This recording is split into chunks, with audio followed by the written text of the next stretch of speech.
하나님 앞에 거룩한 소원을 가지라 라고 하는 말씀을 지금 계속 나누고 있습니다.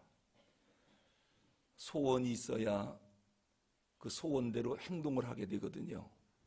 소원이 없으면 아무 행동이 나타나질 않습니다. 오늘 내가 하나님 앞에 기도해야 되겠다, 새벽을 깨워야지, 이 소원이 있기 때문에 새벽에 나온 거거든요. 아예 기도할 소원이 없으면 새벽에 일어날 생각을 안 하는 거지요. 교회를 꼭 성장시키고 싶다, 이러한 간절한 열망과 갈망이 제 마음속에 있습니다. 그러니까 자꾸 한 영혼 전도주의를 하는 겁니다. 누가 뭐라고 그래도 한 영혼 구원한 그 간절한 마음, 이 주님의 마음이 제 속에 있기 때문에 끊임없이 하는 겁니다. 끊임없이 어떻게 해서라도 영혼 구원, 영혼 구원. 소원이 없으면 행동이 안 나옵니다. 부자 되고 싶어 견딜 수 없는 사람이 부자 되는 겁니다. 아예 나는 부자 되고 싶은 마음이 없다, 부자 될 리가 없죠. 누가 1등 나는 줄 압니까? 내가 전교 1등 반드시 나겠다라고 하는 사람이 전교 1등 나요. 소원이 있어야 행동을 하거든요.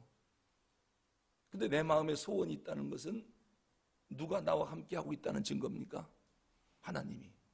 왜냐하면 하나님은 역사를 운행할 때 꼭 사람을 통해서 하시는데, 그 사람의 마음에 소원을 두고 그 소원을 두고 기도하게 한 다음에 그를 통해서 일을 이루셔요. 그러니까 소원이 내 마음에 있다는 것은 하나님이 나와 함께하고 있다라고 하는 증거예요. 하나님이 나랑 함께 안 하면 소원이고 뭐고 아무것도 없습니다. 마음에 소원이 있어야 기적이 일어나요. 기적은 소원을 주님 앞에 아뢰일 때 기적이 일어나는 것입니다. 이제 그러면 소원을 반드시 가져야 되겠는데, 무슨 소원을 갖는 것이 가장 바람직할까? 4가지가 있습니다. 4가지. 하나님은 우리가 어떤 소원을 갖기를 원하느냐? 첫째는 하나님 자신을 소원하기를 원하셔요. 그러니까 하나님 내게 소원이 있습니다. 첫째, 난 하나님 갖기를 원합니다. 이런 소원을 하나님 앞에 아뢰기를 원합니다. 하나님이 원하시는 거예요. 하나님의 선물보다 하나님 자체를 나는 원합니다. 어제 말씀드렸죠. 강아지가 주인을 따르는 이유는 주인 손에 들고 있는 뼈다귀 때문에 그래요. 그 뼈다귀 쥐고 있으면 강아지는 주인을 졸졸졸 따라다녀요. 주인을 따르는 게 아니라 뼈다귀 때문에. 뼈다귀를 버리고 맨손이 되면 이제 딴 데로 갑니다.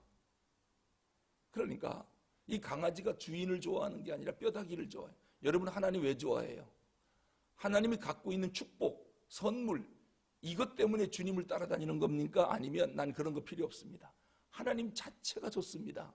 그래서 이렇게 주님을 따르는 겁니까? 하나님은 하나님 자체를 소원하랍니다. 하나님 자체를 소원한 대표적인 사람이 누구냐면 다윗입니다. 다윗은 하나님에 대한 열정, 열망이 얼마나 강했는지 모릅니다. 그것이 성공의 비결입니다.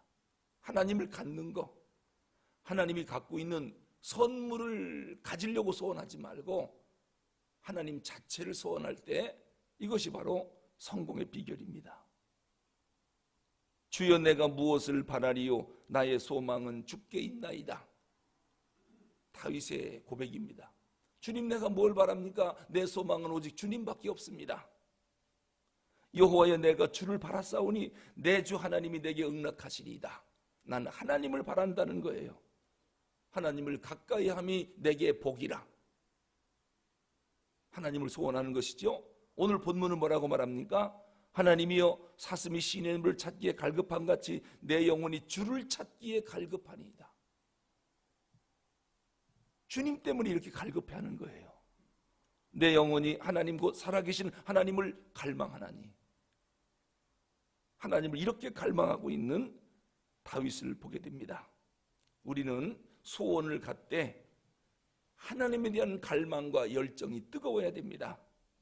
이것이 행복할 수 있는 가장 큰 비결이다. 그 다음에 두 번째로 우리가 소원할 것이 뭐냐면 하나님의 은혜를 소원해야 됩니다. 하나님의 은혜. 우리가 은혜 없이는 한순간도 살 수 없습니다. 하나님이 베푸시는 은혜를 소원하는 것. 우리가 은혜 받았습니다. 은혜를 받는다라고 할 때 도대체 무엇을 은혜 받았다라고 말합니까? 세 가지죠. 은혜 받았다는 말은 첫째는 진리를 깨달았다는 뜻이에요. 그러니까 설교를 듣고 은혜 받았다 이 말은 뭡니까? 아, 그렇구나. 진리를 깨달았다는 거예요. 그 다음에 그 깨달은 바를 믿는 거, 이것을 은혜 받았다고 말을 해요. 더 나아가서 그 믿는 바를 실천하는 거, 순종하는 거, 이것이 은혜 받은 겁니다. 그러니까 은혜 받았다는 것은 세 가지 뜻이 있어요. 진리를 깨닫는 것, 또 깨달은 바를 믿는 것, 그리고 믿는 바를 실천하고 순종하는 것. 이 세 가지를 은혜 받았습니다 라고 말하는 거예요. 깨닫기만 하고 믿지 않고 순종하지 않는다, 이건 아직 은혜를 덜 받은 사람입니다. 이렇게 하나님의 은혜를 소원해야 된다. 하나님의 은혜, 하나님 말씀 깨닫기를, 그 깨달은 것을 믿기를, 그리고 믿은 바를 실천하고 순종할 수 있기를 소원하는 것. 이것이 두 번째 우리가 가져야 할 소원입니다. 세 번째는 하나님의 사역을 소원해야 됩니다. 하나님의 사역. 하나님의 뜻과 하나님의 뜻을 어떻게 하면 이루어 드릴까? 이것을 우리가 소원해야 됩니다. 하나님의 선하시고 기뻐하시고 온전하신 뜻이 무엇일까? 그것을 알려고 하는 곳에 우리의 소원을 둬야 됩니다. 예수님의 최대의 목적이 뭐였습니까? 하나님의 뜻을 이루는 겁니다. 내 뜻대로 마옵시고 아버지의 뜻대로 하시옵소서. 오직 하나님의 뜻을 이루는 것, 하나님의 온전한 뜻이 무엇인지 그것을 이루는 것이 예수님의 최대 목적이었습니다. 우리가 어떤 소원을 해야 됩니까? 나 하나님 뜻대로 살고 싶습니다. 하나님이 시키시는 일을 꼭 하고 싶습니다. 이것이 내 최대의 소원입니다. 이것을 하나님 앞에 늘 고백해야 되죠. 그런 사람은 반드시 성공합니다. 하나님이 반드시 축복하십니다. 자, 그러면 하나님 일만 우리의 사역이냐? 그렇지는 않습니다. 우리가 세상에 나가 직장 생활도 하고 사업도 하고 여러 가지 일을 하는데 이 세상 내가 하는 모든 일이 하나님께 영광을 돌리고 사람들에게 봉사할 수 있는 일이라면 모두가 다 하나님의 일입니다. 우리의 사명입니다. 이러한 하나님의 일에 대한 열정과 소원이 우리 마음속에 있어야 됩니다. 그 다음에 네 번째는 하나님 나라를 소원해야 됩니다. 하나님 나라. 천국이죠, 천국. 사실 우리의 궁극적인 소원은 하나님 나라 들어가는 겁니다. 천국 가는 거지요. 이 땅에 아무리 잘 살고 잘 먹고 큰일하면 뭐합니까? 천국 못 간다면 아무 의미가 없죠. 이 세상에 태어난 사람 중에 세례 요한보다 큰 사람이 없다라고 예수님 말씀했어요.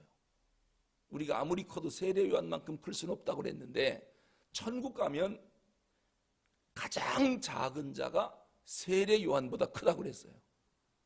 거기가 하나님 나라입니다. 그러니까 이 천국은 요한계시록을 통해서 우리가 잠깐 읽긴 하지만은 상상할 수 없을 정도로 완벽한 나라, 우리가 소원하는 것보다 훨씬 행복한 나라, 그 나라가 하나님 나라입니다. 이러한 천국을 대망하면서 사는 것, 이것이 우리의 소원이 되어야 하고 그리스도인의 특권이 되어야 합니다. 이게 우리의 축복입니다. 궁극적으로 완성될 하나님의 나라, 그 나라에 들어가는 것, 이것이 우리의 간절한 소원이 되어야 한다. 천국이 소원인 사람은 사실 이 땅에 별로 그렇게 미련을 두지 않습니다. 얼마든지 이 땅에 있는 것을 버릴 수가 있습니다. 삼층천을 갔다 온 사도 바울이 천국 보고 와서 그동안 그토록 갖고 싶었던 명예, 필로와 같은 위대한 랍비가 되는 소원, 공부했던 거, 부귀영화, 어쩌면 그렇게 분토와 같이 버립니까? 이유는 천국을 봤기 때문에 그래요. 장차 들어갈 하나님의 나라 목표가 딱 세워지니까 이 세상 것을 보니까 이것처럼 우스운 게 없어요. 세상에 이렇게 허무한 것이 어디 있습니까? 근데 천국을 보지 못하면, 천국을 궁극적으로 소원하지 못하면 이 세상 것 때문에 아무것도 못합니다.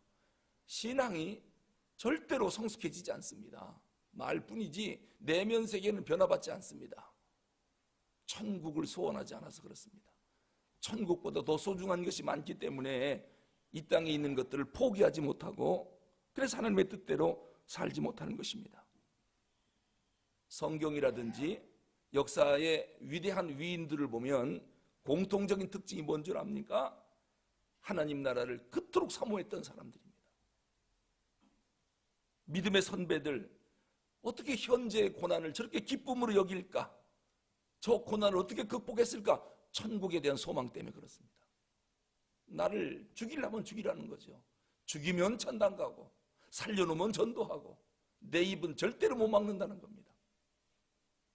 무엇이 그를 그렇게 담대하게 만들었느냐? 하나님의 나라에 대한 소원입니다. 천국에 대한 소원, 죽음 후에 예비된 하나님의 나라, 이 믿음 때문에 그들은 그렇게 고난을 기쁨으로 받아들이게 된 것이지요. 오늘 우리가 찬송을 부를 때 내 평생 소원 이것뿐, 주의 일 하다가 이 세상 이별하는 날 주 앞에 가리라. 참 기가 막힌 찬송이죠. 우리가 이 찬송을 부를 때마다 그렇구나, 그렇구나, 주님 앞에 가는 것, 그러니까 이 땅에서 잘 사는 것도 중요하지만 장차 들어갈 하나님의 나라에 가서 내가 어떻게 살까? 이 땅에서 사람들이 나를 평가하는 것도 중요하지만 하나님이 나를 어떻게 평가할까? 이게 훨씬 중요한 거 아니겠습니까? 사람들이 모두 나를 좋아한다 해도 하나님이 넌 틀렸다, 네 속은 그러면 안 된다, 이렇게 평가받으면 세상에 이것처럼 억울할 일이 어디 있습니까? 평생을 열심히 살았는데 천국 문턱에 가서 거절당하면 그것처럼 억울한 일이 어디 있습니까? 또 이 땅에서 열심히 살았는데 천국 가니까 아무것도 없는 거예요. 하나님 나라를 위해서 준비한 게 아무것도 없는 거예요. 세상에 이렇게 어리석은 삶이 어디 있겠습니까? 우리가 모든 걸 버릴 수 있고 희생할 수 있는 것은 천국 때문입니다. 하나님의 나라, 천국 부자가 되는 것, 이 물질의 부를 뛰어넘어 천국 부자가 되는 것, 나중에 하나님 앞에 갔을 때 그 영화로운 자리에 앉는 것, 이것은 실제이거든요. 실제. 하나님 나라를 소원하라. 그럴 때 영적으로 성장하는 거예요. 영적 성장.